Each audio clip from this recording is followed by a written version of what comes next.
Do you find that driving, especially for long periods of time, can sometimes really hurt your back and your neck? I'm Dr. Jody Freedman, a chiropractor at Willowbrook Chiropractic here in Langley, and today I'm going to share with you 5 tips on how to make driving a little bit less of a pain in the butt.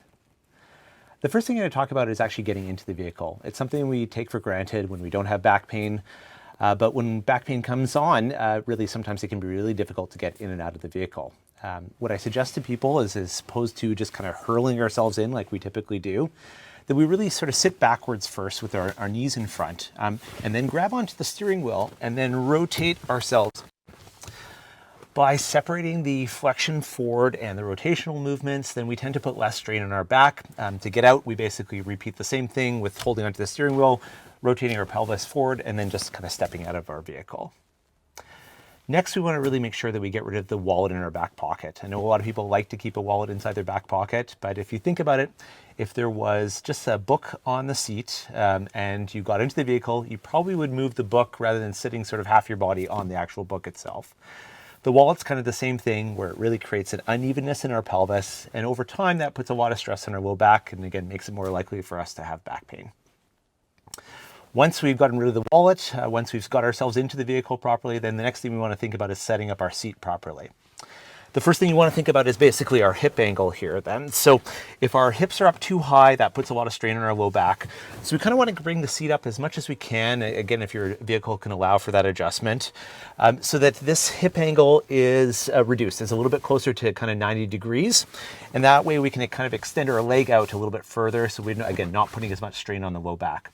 If we're finding we're sinking too deep into the seat still, it's just not comfortable and supportive, or if your seat is maybe a little bit old inside your vehicle, I often recommend using a folded up hand towel, placing that underneath the seat, right at the back, and that gives us a little bit more support in the back of the seat. It also takes a little bit more strain off of the low back area. Once we've gotten the base of the seats figured out, then we really want to work on the backrest. We really want to adjust that so that's giving us good support inside of our low back, and that when we're sitting back, the headrest is really, again, supportive for our head. That's not only great for a safety reason, but really it also makes a difference in that it takes a lot of stress off of our neck and upper back if we have something to rest it again, especially for a long drive. If we're finding we just can't get that support right inside of our low back, again, we can use that same towel we're using underneath the base of the seat, or kind of a backrest, an obus form or something like that.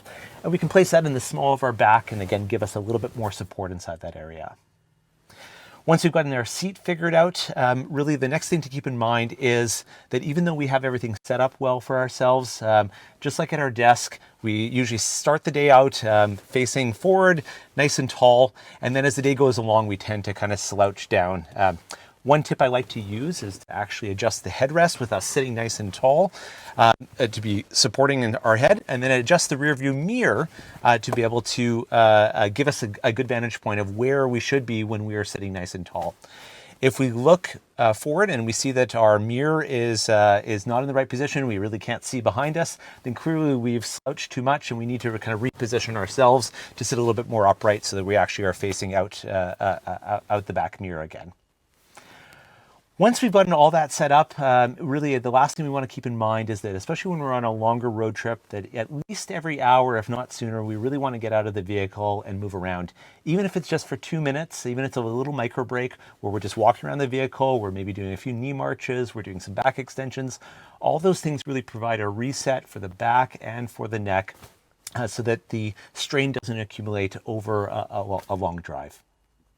I hope those tips were helpful. We post content every week on YouTube, on Facebook, on Instagram. And of course, if you have any questions about anything I've talked about today, either ask myself, Dr. Jody Freedman, or Dr. Robin Armstrong. We're always happy to help.